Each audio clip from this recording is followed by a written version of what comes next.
কোচবিহারের সিতাইয়ের শিলদুয়ার থেকে বিজেপি নেতা নিখোঁজ। পুলিশের বিরুদ্ধে তুলে নিয়ে যাওয়ার বিস্ফোরক অভিযোগ তোলা হচ্ছে।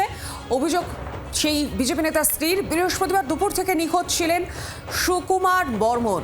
সুকুমার সিতাই 1 নম্বর মণ্ডল বিজেপির সভাপতি এবং থানায় নিখোঁজ অভিযোগ দায়ের করা হয়েছে পরিবারের তরফ থেকে। আরো বিস্তারিত আপডেট দেবেন, সঙ্গে রয়েছেন প্রতিনিধি দেবজ্যোতি কাহালি। দেবজ্যোতি, কি আপডেট রয়েছে, কি জানা যাচ্ছে? খোঁজ পাওয়া গিয়েছে বিজেপি নেতার?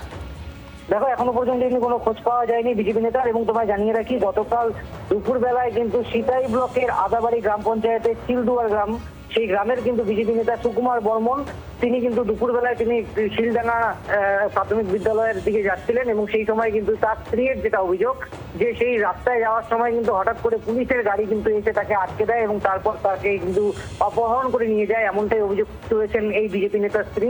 এবং ইতিমধ্যেই সিতাই থানায় কিন্তু লিখিত অভিযোগ দায়ের করেছে তিনি। এবং ইতিমধ্যেই কিন্তু যেটা তার স্ত্রী বলছেন যে পুলিশ কিন্তু তাকে তার স্বামীকে কিন্তু তুলে নিয়ে গেছেন, এমনটাই অভিযোগ করছেন। তবে সব মিলিয়ে কিন্তু এই ঘটনা থেকে কিন্তু পুলিশের বক্তব্য কিন্তু পাওয়া যায়নি। ইতিমধ্যে কিন্তু পুলিশকে কিন্তু বারংবার জিজ্ঞাসা করা হলেও পুলিশ কোনো বক্তব্য দেয়নি। তবে সব মিলিয়ে এই যে বিজেপি নেতা নিখোঁজ, সেটা নিয়ে কিন্তু এক দ্বন্দ্বে রয়েছে তার পরিবার। ইতিমধ্যেই কিন্তু এলাকায় কিন্তু স্তব্ধ রয়েছে যে কেন পুলিশ এই বিজেপি নেতাকে নিয়ে গেল, বা তার স্ত্রীর অভিযোগ কিন্তু এমনটাই কিন্তু জানা যাচ্ছে। বেশ, পরিস্থিতির দিকে নজর রেখো দেবজ্যোতি, ধন্যবাদ তোমাকে।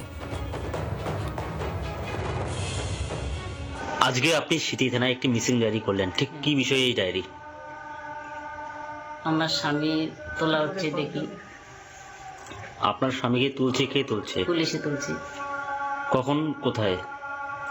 শিলদুয়ার স্কুলে পার হয়ে 2টা-2:30 দিকে। আপনার স্বামীর নাম? সুকুমার বর্মন। উনি কি করেন? ও একজন ভারতীয় জনতা পার্টি করে মণ্ডল সভাপতি। আচ্ছা, মানে বাড়ি থেকে কি নিয়ে বের হয়? ও সাধারণভাবে সিঙ্গেল ভাবে বেরিয়েছে। সাথে মোবাইল ছিল? সাথে মোবাইল ছিল। বাংলার আওয়াজ, বাঙালির আবেগ, জি 24 ঘন্টা।